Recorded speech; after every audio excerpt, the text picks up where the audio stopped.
হযরত ওমর রাদিয়াল্লাহু তাআলা আনহু রাতের আঁধারে ঘুরে বেড়াতেছেন। আমিরুল মুমিনিন মরুভূমির ভিতরে একটা তাঁবুর মধ্যে আলো জ্বলে, কাছে যে বাচ্চাদের কান্না শুনতে পেলেন, গিয়ে দেখছেন মা কি যেন রান্না করে আর বাচ্চারা কাঁদতেছে গভীর রাত্রে। আমিরুল মুমিনিন বলে, মেয়ে এলো, তুমি তো বড় নিষ্ঠুর, এত রাতে রান্না করো কেন? সকাল সকাল রাঁধতে পারো নাই কেন? সন্ধ্যার সময় খাওয়াই দিতে বাচ্চাগুলি কাঁদতো না। মহিলা বলতেছে, পথিক তুমি কি? তোমার তো আমি চিনি না। আমি এই বাচ্চাগুলি, আমরা কিন্তু মদিনার লোক নই, আমরা মদিনার বাইরের লোক, এই দেশের লোক নাই, বাইরের থেকে এসেছি। মদিনার সরকারের কাছে কিছু পাবো, সাহায্য নেওয়ার জন্য এসেছি, কিন্তু মদিনা খলিফার কাছে এখনো যেতে পারি নাই। আমরা আজকে 3-4 দিন না খাওয়া রয়েছি, ক্ষুধার জ্বালায় বাচ্চারা কান্দে। আমি হাড়িতে কোনো খানা রান্না করি না, বাচ্চাদেরকে সান্ত্বনা দেওয়ার জন্য হাড়ির ভিতরে পানি আর পাথর দিয়ে নাড়াচাড়া করতেছি। আমিরুল মুমিনিন বললেন, মা একটু অপেক্ষা করো, দেখি কিছু করতে পারি নাকি। দৌড়ে চলে গেলেন বাড়ি। বৃত্ত আসলামকে ডেকে বললেন, বাইতুল মালের দরজা খোলো, বস্তা নিয়ে আসো, আটা ঢুকাও, পেঁয়াজ ঢুকাও, রসুন ঢুকাও, তরি তরকারি ঢুকাও। ঢুকানো হয়ে গেল, বস্তা মুখ বান্ধ। আমিরুল মুমিনিন বলছেন, আসলাম এই বস্তাটারে এবার আমার মাথায় উঠাইয়া দাও। হযরতে আসলাম বলেন, হুজুর এই বস্তা বহন করার জন্য আমি খাদিম তো হাজির আছি, আপনি নেবেন কেন? আমিরুল মুমিনিন বলছেন, দেখো যেই দৃশ্য আমি দেখে এসেছি, কিয়ামতে আমারে আসামি বানানো হবে, তোমারে বানানো হবে না, কাজে আমার বোঝা আমার মাথায় উঠাও। আটার বস্তা মাথায় নিয়ে অর্ধেকটা পৃথিবীর প্রেসিডেন্ট আমিরুল মুমিনিন দৌড়াচ্ছেন মরুভূমির ভিতরে। তাঁবুর ভিতরে ঢুকে বস্তা খুলে দিয়ে আটা বের করে দিলেন, রান্না করো। তরকারি নিজে কুটে সাহায্য করলেন, রান্না বান্না হয়ে গেল। এবার হযরতে ওমর বাচ্চা দুইটাকে দুই উরুর উপরে নিয়ে রুটি ছিঁড়ে তরকারি মাখায় খাওয়াতে লাগলেন, আর বললেন, মা তুমি খাও। মহিলা খাচ্ছে। হঠাৎ করে মহিলার চোখ পড়েছে এই পথিকের দিকে, এই আগন্তুকের দিকে। তাকায় দেখে লোকটির চোখের পানি দাঁড়িয়ে ভিজে ভিজে পড়ছে। মহিলা বলতেছে, ও পথিক তুমি কে? তোমার তো আমি চিনি না, তবে আমার মন বলে, তোমার ব্যবহার দেখে আমার মন বলে এই মদিনার সরকার আমিরুল মুমিনিন খলিফাতুল মুসলিমিন ওমর না হইয়া তোমার মতো মানুষ হলে বোধহয় ভালো হতো। হযরত ওমর নিজের পরিচয় দিয়ে নিজের বাহবা নিতে চাইলেন না। তিনি বললেন, মা তুমি আগামী কাল খলিফার দরবারে যাবে, সেখানে আমাকে তুমি দেখতে পাবে। পরের দিন মহিলা কষ্ট করে যখন দরবারে চলে গেছেন, যে দেখেন কি সর্বনাশ, রাত্রিবেলায় যিনি বোঝা বহন করে নিয়েছিলেন তিনিই তো খলিফা। মহিলার কাছে গিয়ে করজোড়ে দাঁড়ায় বলেন, আমিরুল মুমিনিন রাতে আপনি আমার জন্য কষ্ট করেছেন, আমি বিনীতভাবে আপনার কাছে মাপ চাই, আমারে মাফ করে দেন। হযরত ওমর বলেন, মাপ? উল্টা আমার কাছে মাপ চাইও না, তুমি বলার আগে আমি খোঁজ নিয়ে যে তোমার খাবার পৌঁছাইতে পারি নাই, এই জন্য কিয়ামতের দিন আল্লাহর দরবারে ওমর রে আসামির কাতারে দাঁড় করাইও না। নেতা, এই নেতা তৈরি করেছিলেন বিশ্বনবী জনাবে মুহাম্মদ রাসূলুল্লাহ সাল্লাল্লাহু আলাইহি ওয়াসাল্লাম। আল্লাহ রাব্বুল আলামিন কোরআনে কারীমের মধ্যে বলেছেন, ফামান ইয়াকফুর বিত-তাগুতি ওয়া ইউমিন বিল্লাহি ফাকাদ ইসতামসাকা বিল উরওয়াতিল উসকা লা ইনফিসামা লাহা ওয়াল্লাহু সামিউন আলীম। ফামান ইয়াকফুর বিত-তাগুত ওয়া ইউমিন বিল্লাহ, যারা নাকি তাগুতকে অস্বীকার করেছে এবং আমি আল্লাহর প্রতি যারা ঈমান এনেছে, তারা এমন এক মজবুত, এমন এক অবলম্বন ধারণ করেছে যা কখনো ছিঁড়ে যাবার নয়, যা কখনো তাদেরকে ধ্বংস করবে না, বিচ্ছিন্ন করবে না। আর আল্লাহ হচ্ছেন মোমেনদের পৃষ্ঠপোষক। যারা ঈমান আনে তাদের পৃষ্ঠপোষক হচ্ছেন আল্লাহ পাক, তাদের সাহায্যকারী হচ্ছেন আল্লাহ পাক। তাদেরকে আল্লাহ পাক অন্ধকার থেকে আলোর দিকে নিয়ে আসেন। আল্লাহ পাক মোমেনদেরকে, মানুষদেরকে অন্ধকার থেকে কোথায় নিয়ে আসেন? আলোর দিকে। আর যারা নাকি কাফের, তাদের বন্ধু হচ্ছে তাগুত, তাদের সাহায্যকারী তাগুত। তাদেরকে এই তাগুতি শক্তি আলো থেকে অন্ধকারের দিকে নিয়ে যায়। যখন সে ব্যক্তি ঈমান আনার পরে তার ভেতরে আত্মসম্ভ্রম পয়দা হয়ে যায়, শখসিয়তের পয়দা হয়ে যায়, তার ভিতরে এমন একটা আত্মমর্যাদা বোধ এসে যায় যে আমি যেগুলির সামনে মাথা নত করি আর শক্তি আছে বলে মনে করি, এগুলি তো আসলে কিছুই না। সব শক্তির মূল হতেছেন তো আল্লাহ রব্বুল আলামিন। কোরআনে কারিমে রব্বুল আলামিন বলেছেন, ইন্নাল্লাযীনা তাদউনা মিন দুনিল্লাহি ইবাদুন আমসালুকুম। আল্লাহ পাক বলেন, আমাকে বাদ দিয়ে তোমরা যাদেরকে ডাকো, আমাকে বাদ দিয়ে যাদের আশ্রয় গ্রহণ করো, যাদের কাছে সাহায্য কামনা করো, ওরা তোমার মতো আমার আর একটি গোলাম। তুমি যেমন আমার গোলাম, ওরাও তেমন আমারই গোলাম। সুতরাং তুমি নিজে গোলাম হয়ে আর একটা গোলামের কাছে হাত পেতেছো, তোমার কোনো প্রয়োজন সে মিটাতে পারবে না, তোমার কোনো প্রয়োজন সে মিটাতে পারবে না। ওরা নিজের সাহায্য নিজেরা করতে পারে না। এত বড় প্রচন্ড ক্ষমতার মালিক তিনি। রাতকে দিন বানান, দিনকে রাত বানিয়ে দেন, সাগরকে নগর করেন, নগরকে সাগরে পরিণত করে দেন, আমিরকে ফকির করেন, ফকিরকে আমির বানায় দেন, রাস্তার মানুষ ধরে নিয়ে, অপরিচিত লোক একজন ধরে নিয়ে রাষ্ট্রের মালিক বানায় দেন, প্রেসিডেন্ট বানায় দেন। আবার সম্মানের ফুলের মালা দিয়া গলা থেকে শুরু করে পা পর্যন্ত ফুলের মালা দিয়া ভরে দেন। নাফরমানি যখন বাড়তে থাকে, এত বড় ক্ষমতার মালিক আমার আল্লাহ রাব্বুল আলামিন ফুলের মালাগুলি বাদ দিয়ে ফুলের মালার পরিবর্তে জুতার মালা গলায় পরাইয়া ফাঁসির মঞ্চে ঝুলাইয়া দেন। পারেন কিনা? প্রচন্ড ক্ষমতার মালিক তিনি। আল্লাহ রাব্বুল আলামিন বলেছেন, ওয়ামা মিন দাব্বাতিন ফিল আরদি ইল্লা আলাল্লাহি রিজকুহা। এই পৃথিবীর বুকে এমন কোন বিচরণশীল জীব নাই যে জীবের রিজকের দায়িত্ব আমি আল্লাহ আমার নিজ হাতে গ্রহণ করি নাই। সব জীবের রিজকের চাবি আমার হাতে। কার হাতে? তাহলে ভয়টা কিসের? আপনার একটা পেট, তাই নিয়ে এত চিন্তা। অথচ এই পৃথিবীতে আল্লাহ পাক বলেন অসংখ্য প্রাণী আছে যাদের কোনো সঞ্চয় নাই। শকুন, শকুনের মরা গরু অনেকগুলি ব্যাংকে জমা আছে নাকি? কবে কোথায় একটা মরা গরু পাইছে আর খোঁজ নাই, খবর নাই। ওগুলা কি না খাইয়া মরতে দেখছেন রাস্তায় পথে ঘাটে? সুবহানাল্লাহ বিহামদিহি। অসংখ্য প্রাণী এভাবে দুনিয়া আছে। আল্লাহ রাব্বুল আলামিন বলেন যাদের কোনো সঞ্চয় নাই, যারা কোনো সঞ্চয় করে না, এ ধরনের সাপগুলি, শিয়ালগুলি, বাঘগুলি, পাখিগুলি, জলচর প্রাণী, স্থলচর প্রাণী, আর অন্তরিক্ষে মহাশূন্যে উড়ে বেড়ায় যে সব প্রাণী, এ ধরনের শত সহস্র কোটি কোটি প্রাণী, তারা সকাল বেলায় খালি পেট নিয়ে বেরিয়ে যায়। খালি পেট নিয়ে সকাল বেলায় বেরিয়ে গেল, আবার সন্ধ্যায় যখন বাসায় ফেরে সমস্ত প্রাণীগুলির পেট আল্লাহ রাব্বুল আলামিন ভরে দেন। সুবহানাল্লাহ। একটা প্রাণীও খালি পেটে বাড়ি ফেরে না। সুবহানাল্লাহ, সুবহানাল্লাহ। 2 নম্বরের যে কোয়ালিটি সৃষ্টি হবে মুমিনের মধ্যে ঈমান আনার পর, সে গুণটা হচ্ছে সে বিনয়ী হবে। বিনয়, বিনম্রতা আর এক বৈশিষ্ট্য হবে। বিনয় এবং বিনম্রতার বৈশিষ্ট্য হবে। তার কারণ হচ্ছে ঈমান আনার পরে সে জানতে পেরেছে আল্লাহ রাব্বুল আলামিনের কর্তৃত্ব থেকে বেরিয়ে আসার ক্ষমতা কারো নাই। অহংকার করে যাব কোথায়? আস্ফালন করে যাব কোথায়? আল্লাহর রাজত্বের বাইরে, আল্লাহর ক্ষমতার বাইরে যাওয়ার ক্ষমতা তো কারোই নাই। সুতরাং অহংকার তার মধ্যে জায়গা পাবে না।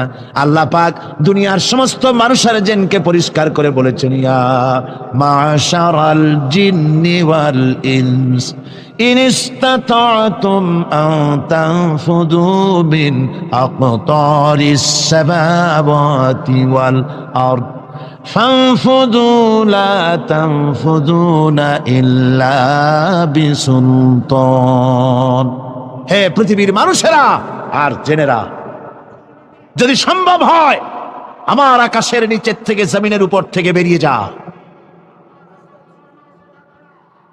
লা তানফু, বেরিয়ে যেতে পারবে না।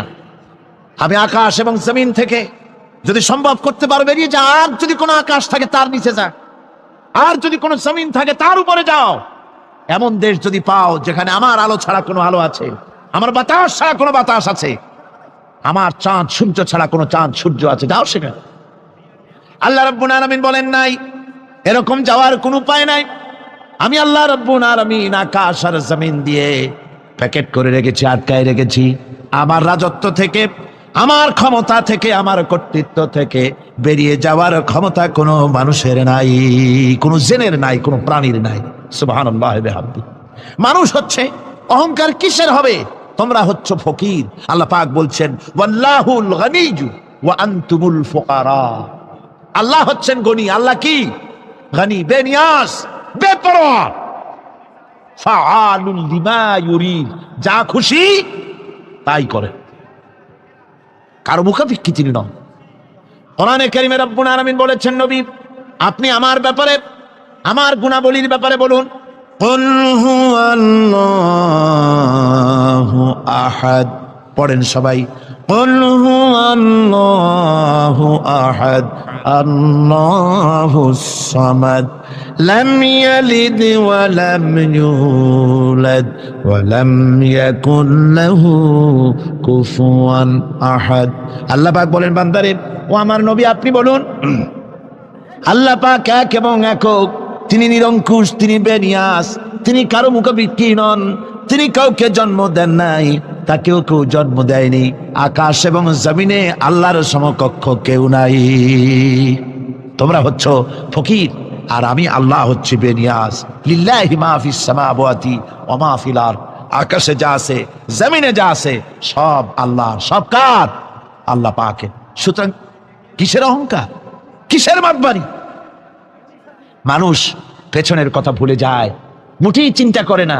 একটু আগে যারা ক্ষমতায় ছিল আজকে তারা ক্ষমতা হারা, আজকে যারা ক্ষমতায় এলো তারা আবার ক্ষমতা মসনদে বসে দুনিয়ার সব বিপদ আপদ ভুলে যায়। কি করে আরো বেশি লুটপাট করা যায়, আরো বেশি মানুষকে শোষণ করা যায়, মানুষ এই চিন্তাই করে। অহংকারে ক্ষমতার দর্পে ফেটে পড়ে, চিন্তা করে না পেছনের কথা। আল্লাহ রাব্বুল আলামিন বলেন, যারা নাকি মুমিন বান্দাদের বিনয় এবং বিনম্রতা তাদের মধ্যে সৃষ্টি হয়ে যাবে, তার কারণ হলো আল্লাহ পাক বলেছেন ওয়ালা তামশি ফিল আরদি মারহান ইন্নাকা লান তাখরিকাল আরদা ওয়া লান তাবলুগাল জিবালা তুলা। ওয়ালা তামশি ফিল আরদি মারহান, আমার জমিনের উপরে অহংকার করে পা ফেলো না। তুমি কি পারবে অহংকার করে আমার জমিনটাকে ফাটাই দিতে? কি বলেন, পারা যাবে? অহংকার করে জমিনের উপরে লাথি মারেন জোরে, জমিন ফাটবে? ফাটবে না, আপনার পা ছিঁড়ে যাবে। এই সমস্ত লোকেরা কান্দে তাহাজ্জুদের নামাজ পড়ে। আল্লাহ জিজ্ঞেস করেন ফেরেশতারা, অমুক অমুক দেশে অমুক অমুক বান্দারা কান্দে কেন? ফেরেশতারা বলে রব্বুল আলামিন তুমি তো ভালো করে জানো। আল্লাহ বলেন জানি, তবুও তোমাদের মুখে শুনতে চাই। তারা বলে রব্বুল আলামিন তোমার এই বান্দা গুনাহ করেছি, গুনার জন্য মাপ চায়, জাহান্নাম থেকে বাঁচতে চায়। আল্লাহ পাক বলেন ফেরেশতারা আমার এই বান্দারা আমারে দেখেছে নাকি? বলে দেখে নাই। বলে আমার দোজখ দেখেছে নাকি? বলে না, তাও দেখে নাই। আমার বেহেশত দেখেছে নাকি? বলে না, তাও দেখে নাই।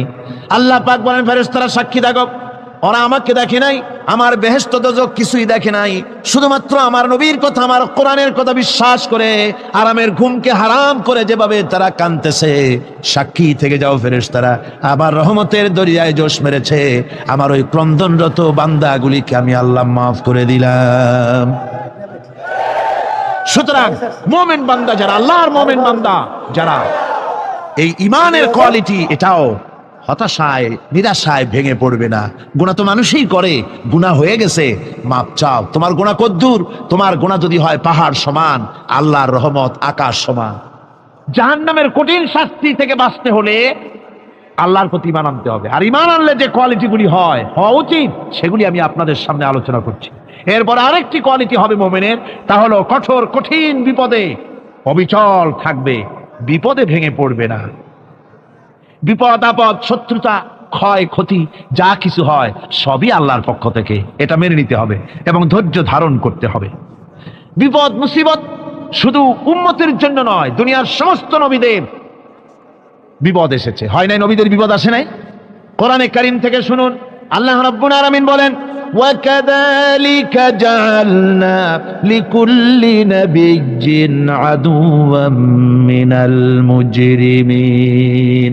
আল্লাহ পাক বলেন এমনি করে আমি সকল নবীদের শত্রু বানিয়ে দিয়েছি সব পাপিষ্ঠ আর অপরাধ প্রবণ লোকদেরকে। প্রত্যেক যুগে নবীদের শত্রু ছিল, প্রত্যেক যুগে নবীদের কি ছিল? শত্রু ছিল। সে শত্রু কারা ছিল? আল্লাহ পাক বলছেন নবীদের শত্রু ছিল পাপিষ্ঠ আর অপরাধ প্রবণ লোক, এরাই ছিল নবীদের দুশমন। রাসূলগণের অবস্থা যদি এই হয়, তাহলে তার উম্মত, ওই দিনের ধারক বাহক যারা, তাদের বুঝি বিপদ আপদ হবে না নাকি? হবে কিনা? তো ইসলামের বিরোধিতা যারা করে, কোরআনের পরিভাষায় বলা হয়েছে ইসলামের দুশ্মন, নবীদের দুশ্মন। দুনিয়ার সব পাপিষ্ঠ আর অপরাধ প্রবণ লোকেরাই ইসলামের দুশ্মন হয়, নবীদের দুশ্মন হয়। হযরত ইব্রাহিম আলাইহিস সালাম দ্বীনের দাওয়াত দিয়েছেন, এক আল্লাহর দাওয়াত দিয়েছেন, ঈমানের দাওয়াত দিয়েছেন। আর কোন অপরাধ ছিল না। নমরুদ সহ্য করতে পারল না। কোরআনে কারীমের মধ্যে সব কথাগুলি আল্লাহ পাক এই জন্য বিধৃত করেছেন, এই জন্য কোরআনে কারীমের মধ্যে সব কথা উঠায় দিয়েছেন, যাতে করে মুমিনেরা বিপদ আসলে পরে যেন ঘাবড়ে না যায়। ইব্রাহিম আলাইহিস সালামকে আগুনে ফেলানো হচ্ছে। ফেরেশতা বলছে, ইব্রাহিম তোমারে আগুনে ফেলায় দাও হতেছে, আমার কাছে সাহায্য চাও, আমার কাছে ক্ষমতা আছে, আগুনগুলো উঠায় নমরুদের বংশ জ্বালায় দেব। হযরত ইব্রাহিম ফেরেশতার কাছে সাহায্য চাইছিলেন নাকি? তিনি বললেন, ফেরেশতা তোমার কাছে সাহায্য কেন চাইব? আমি তো এমন কোন অন্ধ আল্লাহর ইবাদত করি না যেই অন্ধ স্রষ্টা তার গোলামের দুঃখ দুর্দশা না দেখেন। আমি তোমার কাছে সাহায্য চাইব না। হযরত ইব্রাহিম আলাইহিস সালাম পাশ করলেন। কি বলেন, পাশ করছেন না? ঈমানের পরীক্ষায় পাশ। আগুনের মধ্যে হযরত ইব্রাহিমকে যখন ফেলানো হচ্ছে, রব্বুল আলামিন আগুনের প্রতি নোটিশ করে দিলেন, ইয়া নারু কুনি বারদাল। কি সুন্দর করে বলেছেন, আজ ভি হো জু ইব্রাহিম কা ইমা पैदा आग कर सकती है एक अंदाज़ गुलिस्तां पैदा। ইব্রাহিমের ঈমান যদি আজিও কোথাও হয় বিদ্যমান, করতে পারেন অগ্নিকুণ্ডে খুবসুরত এক গুলিস্তান। আজও যদি আগুনের ভিতরে কোন নমরুদ কোন ইব্রাহিমকে যদি ফেলে দেয়, আল্লাহ রাব্বুল আলামিন আজও আগুনকে ফুলের বাগান বানায়া দিবেন। সুবহানাল্লাহ। ভয় পাওয়ার কারণ নাই, চিন্তা করার কোনো কারণ নাই। আমার বন্ধুগণ, হযরতে হুদ আলাইহিস সালামকে যখন সমাজের লোকেরা, রাষ্ট্রের লোকেরা ঘিরে ফেলে দিল, সমাজ শক্তি, রাষ্ট্র শক্তি যখন তাকে ঘিরে ফেলে দিল, ষড়যন্ত্রের পাহাড় তুলে দিল, তারে মেরে ফেলে দিবে, হযরত হুদ দেশ থেকে তার পালায় গেলেন না, ভয় পেলেন না। হযরতে হুদ আলাইহিস সালাম বললেন, কোরআনে কারীমে হযরত হুদের কথা কোট করা হলো, ফাকিদুনি জামিআন সুম্মা লা তুনজিরুন। সম্মিলিতভাবে ষড়যন্ত্র করো আমার বিরুদ্ধে, সবাই মিলে ষড়যন্ত্র করো, সুম্মা লা তুনজিরুন, আর আমাকে এতটুকু অবকাশ তোমরা দিও না। ইন্নী তাওয়াক্কালতু আলাল্লাহি রাব্বি ওয়া রাব্বিকুম। আমি ভরসা করেছি সেই আল্লাহর উপরে, যার কুদরতি হাতের ভেতরে, যিনি আমাদের রব তোমাদেরও রব, আর যার কুদরতি হাতের ভিতরে তামাম পৃথিবীর জানগুলি যার হাতে, সে আল্লাহর উপরে ভরসা করেছি। ষড়যন্ত্র যদ্দূর আছে করতে থাকো, আমি ষড়যন্ত্র পরোয়া করি না। সুবহানাল্লাহ পড়েন। এটাই হলো মুমিনের কোয়ালিটি। শুধু ঈমান, লা ইলাহা ইল্লাল্লাহু মুহাম্মাদুর রাসূলুল্লাহ, গরুর গোশত খাই, আর রবিউল মাস আসলে পরে ইয়া নবী সালাম আলাইকা, ইয়া রাসূল সালাম আলাইকা, তারপরে গরম গরম জিলাপি আর রসগোল্লা খাইলাম খুব বেশি করিয়া, এর নাম মুমিন নয়। মুমিন হচ্ছে তার চলায় ফেরায়, ওঠায় বসায় সাহসিকতার এক আন্দাজ তৈরি হবে সে। আমার ভাইয়েরা, বিপদে অবিচলতা আমাদেরকে পয়গম্বরেরা শিক্ষা দান করেছেন। আমরা দেখতে পেয়েছি বিশ্বনবী জনাবে মুহাম্মাদুর রাসূলুল্লাহ সাল্লাল্লাহু আলাইহি ওয়াসাল্লাম হিজরতের রাত, কাফেররা চতুর্দিকে দাঁড়ানো, হযরত জিবরাইল এসে বলেন, ইয়া রাসূলুল্লাহ, হে কাফেররা চতুর্দিকে ঘিরে দাঁড়িয়েছে, গভীর রাত, এখন হাতে তাদের তরবারি, সকাল হলে পরেই তারা আপনাকে মেরে ফেলে দিবে, তাড়াতাড়ি ওঠেন, মদিনার দিকে চলে যান। আল্লাহ নবী ঘুমের থেকে জেগে হযরত আলীকে ডেকে বলেন, আলী, আল্লাহ অর্ডার করেছেন আমি মদিনায় চললাম, আমার বিছানার পরে আমার চাদর গায়ে দিয়ে শুয়ে থাকো। হযরত আলী বলেন, আল্লাহর হাবিব, আপনার চাদর গায়ে দিয়ে ঘুমিয়ে থাকবো, সকালবেলায় কাফির বেঈমানেরা আপনার বিছানার পরে আপনার চাদর গায়ে দেওয়া অবস্থায় আমি আলীকে তারা মুহাম্মদ মনে করবে, আর আমি আলীকে নবী মনে করে তারা তাদের তরবারি দিয়া কেটে কেটে টুকরা টুকরা করে আমারে বিদায় করে দেবে দুনিয়া থেকে। এতটুকুনো পরোয়া করি না, বরং আমার দিলের মধ্যে এটাই তৃপ্তি থাকবে যে আমি আলীর জীবনের বিনিময় আল্লাহর হাবিব দুনিয়ায় বেঁচে আছেন। নবীজি ঘরের থেকে বেরোলেন, চতুর্দিকে কাফেররা দাঁড়ানো, আল্লাহ নবী হাতে এক মুষ্টি বালু হাতে নিয়ে শাহাতেল বজু পড়ে 3 বার দম করে বালুগুলো ছেড়ে দিলেন। বালিগুলি ঘরের চতুর্দিকে কাফেরদের চোখে চলে গেল। পরবর্তী সময় রব্বুল আলামিন ডেকে বলেন, নবীরে, বালি যখন নিক্ষেপ আপনি করেছিলেন ধুলাগুলি, আপনি তো শুধু নিক্ষেপ করেছিলেন, কিন্তু চতুর্দিকে কাফেরদের চোখে গেল কেমনে? একদিকে মেরেছিলেন, সেই দিকেই তো যাওয়ার কথা ছিল, চতুর্দিকের কাফেরের চোখে চোখে সেগুলো পৌঁছে গেল কেমনে? ওয়ামা রামাইতা ইদ রামাইতা ওয়ালাকিন্নাল্লাহ রামা।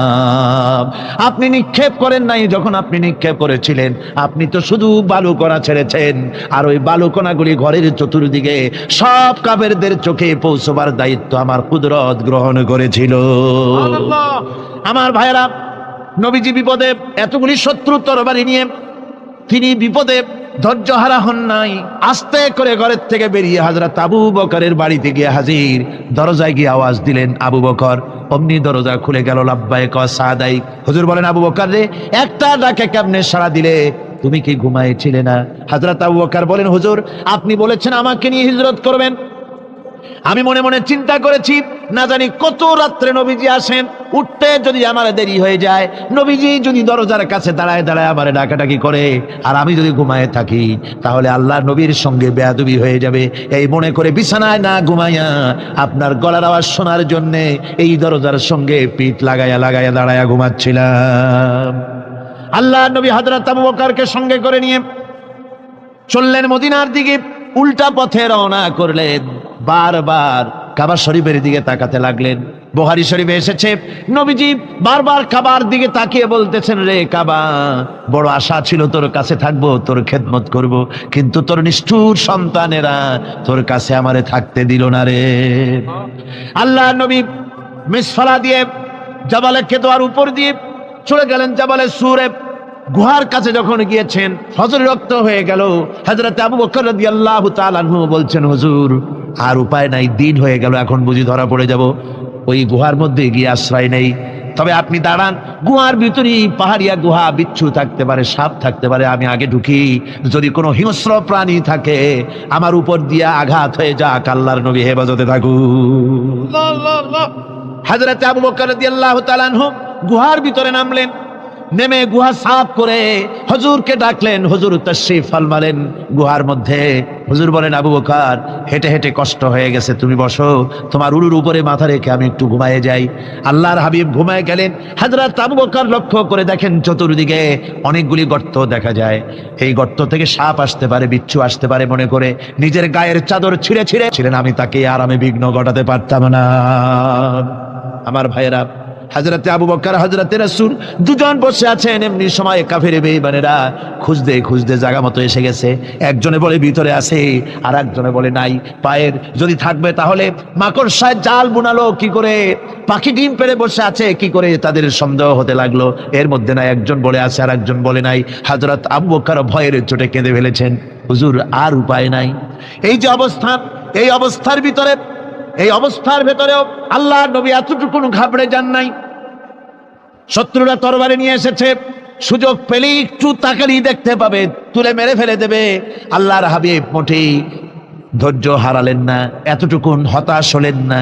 আল্লাহ পাকের হাবিব তার সাথীকে কি বললেন? তখন কোরআনে কারীম সূরা তাওবার মধ্যে আল্লাহ তা উদ্ধৃত করেছেন মুমিনদের জন্য, ইযহুমা ফিল গার ইয ইয়াকুলু লিসাহিবিহি লা তাহজান ইন্নাল্লাহা মা'ানা। ও আমার সাথী, ও বন্ধু, ভয় করো না, চিন্তা করো না, আমরা মাইনরিটি নই, আমরাই মেজরিটি। তার কারণ আল্লাহ আমাদের সাথে আছেন। সুবহানাল্লাহ, আল্লাহ আমাদের সাথে আছে। কোরআনে কারীমে রব্বুল আলামিন বলেন, فأنزل الله سكينته عليه وأيده بجنود لم تروها। আল্লাহ পাক তার মনের মধ্যে গভীর প্রশান্তি এবং স্বস্তি দান করলেন, আর এমন সৈন্য দিয়ে সাহায্য করলেন যে সৈন্যদেরকে তোমরা দেখতে পাও না। এভাবে করে রব্বুল আলামিন মুমিনদের বিপদে আপদে মুসিবতে সব সময় আল্লাহ পাক মুসলমানদেরকে সাহায্য করেছেন। জোরে বলেন সুবহানাল্লাহ। মুমিনদের সাহায্যকারী আল্লাহ।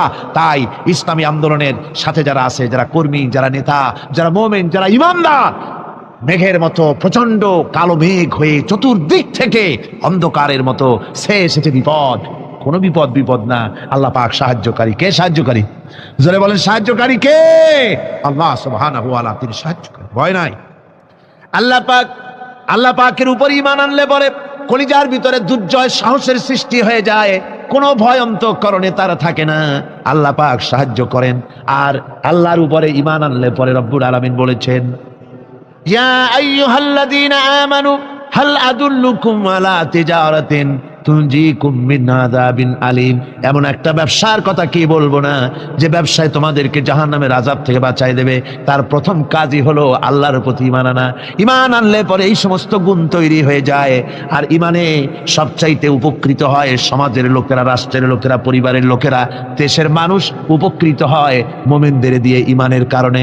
তার কারণ হলো একজন মুমিন, একজন ব্যক্তি যখন ঈমানদার হয়, মুমিন হয়ে যায়, আল্লাহর প্রতি যখন প্রগাঢ় বিশ্বাস তার এসে যায়, তখন সেই ব্যক্তি নৈতিকতার মান তার বেড়ে যায়। জোরে বলেন সুবহানাল্লাহ। নৈতিক চরিত্রের উপরে সে প্রতিষ্ঠিত হয়, সে মিথ্যা বলতে সাহস পায় না। মুমিন ব্যক্তি মিথ্যা বলতে সাহস পায়? পায় না। কেন পায় না?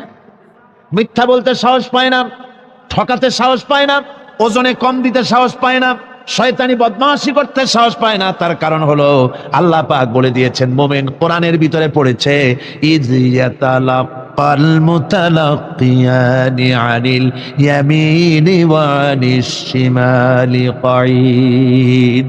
দুজন নিয়ন্ত্রণকারী ফেরেশতা তোমার ডানে এবং বামে বসে বসে তোমাকে নিয়ন্ত্রণ করছে। কোথায় যাও, কি করো, এই ফেরেশতারা বসে বসে সব দেখতেছে। মা ইয়ালফিযু মিন কাওলিন ইল্লা লাদাইহি রাকীবুন আতীদ। মানুষ এমন কোনো কথা বলে না যা ফেরেশতারা রেকর্ড না করে, সব রেকর্ড হয়ে যায়। তাই মুমিন ব্যক্তি দায়িত্বহীন কথা বলতে পারে না। মুমিন ব্যক্তির চরিত্র ভালো হয়ে যায়, সে যে কথা বলে বুঝে শুনে কথা বলে, সে যে ওয়াদা করে বুঝে শুনে ওয়াদা করে। যেহেতু সবকিছুর জবাব কিয়ামতে দিতে হবে। কোথায় দিতে হবে? কোথায় দিতে হবে? কিয়ামতে আল্লাহর দরবারে জবাব দিতে হবে। মহান আল্লাহ রাব্বুল আলামিন বলেছেন, ওয়ালাকাদ খালাকনাল ইনসানা ওয়া না'লামু মা তুওয়াসবিসু বিহি নাফসু। মানুষ সৃষ্টি করেছি আমি, তার অন্তঃকরণের ভিতরে ওয়াসওয়াসা কি হয় আমি জানি। এই জন্য মুমিনেরা মনের ভিতরে কোনো খারাপ কল্পনাও করতে পারে না। খারাপ কল্পনা করলেও তার হিসাব দেওয়া লাগবে আল্লাহর কাছে। কার কাছে? ওয়াইন তুবদু মিন আনফুসিকুম আও তুখফুহু ইউহাসিবুকুম বিহিল্লাহ। আল্লাহ বলেন, মনের মধ্যে যে সব কল্পনা করো তা প্রকাশ করো আর গোপন রাখো, ওইটার হিসাব নেব আমি আল্লাহ পাক। কিয়ামতের দিন আমার কাছে হিসাব দিতে হবে। বন্ধুগণ, এই জন্য মুমিন যারা, মুমিনদের চরিত্র প্রতিষ্ঠিত হয়, মুমিনদের ধারণা থাকে যেখানেই যাই না কেন, যেখানেই বসি না কেন, সেখানেই আল্লাহ, আল্লাহ ছাড়া কোনো জায়গা নাই। আছে নাকি? আছে। আল্লাহ পাক বলেন, মা ইয়াকুনু মিন নাজওয়া সালাসাতিন ইল্লা হুয়া রাবিউহুম। তোমরা যেখানে তিনজন মিলে পরামর্শ করো, মনে রেখো তিনজন নও, ওখানে চতুর্থ সত্তা আমি রব্বুল আলামিন তোমাদের কাছে আছি। সব শুনি আর দেখি। পাঁচজন যেখানে হও সেখানে আমি ষষ্ঠ। এর থেকে যদি কম হও, এর থেকে যদি বেশি হও, বান্দারে তুমি আছো যেখানে আমি আল্লাহ আছি সেখানে। উপায় নাই, সব জায়গায় আমি দেখতে পাচ্ছি। শুধু তাই নয়, রাত্রিবেলায় মানুষেরা গোপনে পরামর্শ করে না? হযরত ওমর রাদিয়াল্লাহু তাআলা রাসূল করিম সাল্লাল্লাহু আলাইহি ওয়াসাল্লামের কাছে গিয়ে তাওরাতের একটা পাতা পড়তেছেন। হযরত আবু বকর রাদিয়াল্লাহু তাআলা সেখানে চলে এলেন। এসে দেখেন রাসূল করিম সাল্লাল্লাহু আলাইহি ওয়াসাল্লামের চেহারা মোবারক লাল হয়ে গিয়েছে গুসা।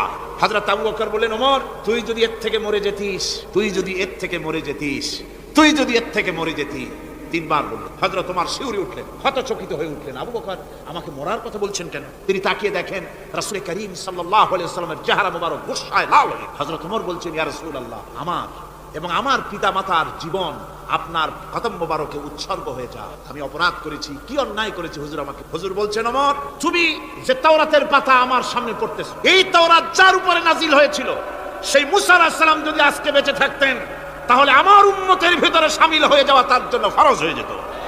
অতীতের সমস্ত কিতাবকে রদ করা হয়েছে, সমস্ত শরিয়াতকে বন্ধ করা হয়েছে। সুতরাং কোন মুসলমানের প্ল্যাটফর্মে যেখানে কোরআন তেলাওয়াত হয়, বেদ বাইবেল গীতা পড়া হারাম সেখানে। এই মুনাফিকরা তাও করে থাকে। আমার মুসলমান ভাইয়েরা, নজরুল ইসলাম কলেজের ইসলাম শব্দ বাদ দিয়ে নজরুল কলেজ করা হয়েছিল। সলিমুল্লাহ মুসলিম হলের মুসলিম শব্দ বাদ দিয়ে শুধু সলিমুল্লাহ হল করা হয়েছিল। তার মানে ধর্ম এদের কলিজায় আগুন জ্বালিয়ে দেয়। ইসলামের নাম বরদাস্ত হয় না, কোরআনের নাম বরদাস্ত হয় না। আর বরদাস্ত হয়নি বলেই আল্লাহ পাক তার ইন্তেকাম নিয়েছে। আমার বক্তব্য হচ্ছে, কোরআনে কারীম পৃথিবীতে এসেছে শাসন করতে দুনিয়াকে। তার মধ্যে রয়েছে রাজনীতি, অর্থনীতি, সব। এই বিচার ফয়সালা কোরআন থেকে যারা গ্রহণ করে না, রাসূলকে যারা বিচারক মানে না, তাদের সম্পর্কে আল্লাহ পাক কি বলছেন শুনুন। ফালা ওয়া রাব্বিকা লা ইউমিনুনা হাত্তা ইউহাক্কিমুকা ফীমা শাজারা বাইনাহুম থুম্মা লা ইয়াজিদু ফী আনফুসিহিম হারাজাম মিম্মা কাদাইতা ওয়া ইউসাল্লিমু তাসলিমা। আল্লাহ রাব্বুল আলামিন বলেন, ফালা ওয়া রাব্বিক, কখনো নয় হে নবী, আপনার রবের কসম, কখনোই নয়, ওরা মুমিন নয় যারা নাকি তাদের জীবনের সব কিছুর ব্যাপারে যতক্ষণ পর্যন্ত আপনাকে বিচারক না মানে, আপনার দেওয়া ফয়সালাকে গ্রহণ না করে, এবং আপনি বিচার করার পর ফয়সালা দেওয়ার পরে এটার উপরে দ্বিধাহীন চিত্তে মেনে যতক্ষণ না নিবে, ততক্ষণ পর্যন্ত তারা যত ঈমানের দাবি করুক, তারা আসলে মুমিন না। এ ফতোয়া কার? এ ফতোয়া কার?